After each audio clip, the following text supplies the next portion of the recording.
Olá! Tempestades e inundações alternadas com repentinos períodos de seca. O clima em todo o continente americano poderá sofrer mudanças drásticas.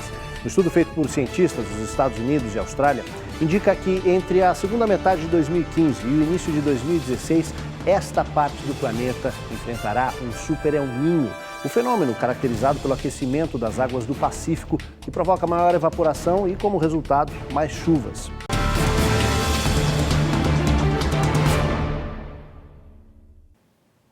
Calor no inverno e na primavera, e verões que beiram o insuportável de tão quentes. Chuvas torrenciais em alguns lugares e secas prolongadas em outro. Se os cientistas estiverem certos, vem aí o El Niño mais violento das últimas décadas.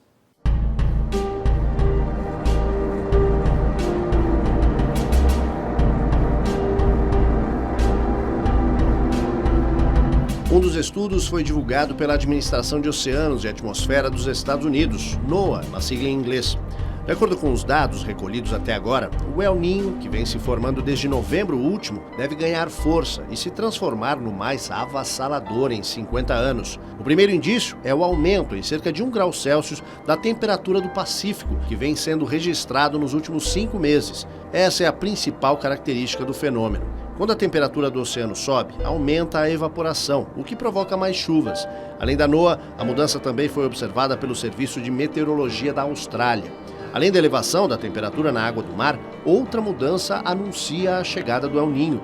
Em condições normais, os ventos alísios sopram da América do Sul em direção à Austrália e à Ásia. Esse movimento desloca a água mais superficial, aquecida, para o oeste, enquanto a água mais fria e profunda vai para a América do Sul.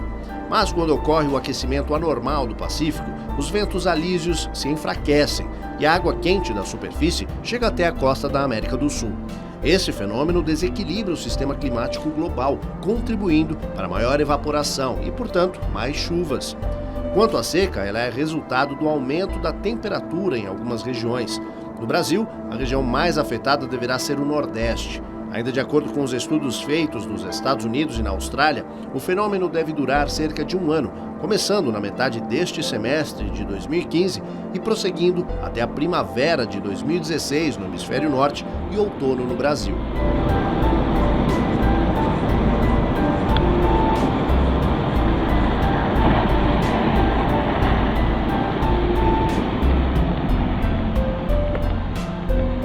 Temos atualmente um El Niño em processo de formação e a meteorologia ainda não consegue prever com precisão, né, a intensidade, duração e inclusive a frequência dos El Niños é um mistério ainda para a ciência da meteorologia.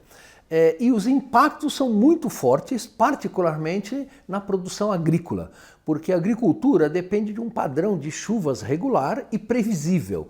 Então, como o El Niño quebra um pouco o padrão de quando vai chover, aonde vai chover e quanto, isso traz dificuldades econômicas enormes para o setor da agricultura e para a produção de alimentos, que já é crítica no nosso planeta. Os prejuízos socioeconômicos do El Niño não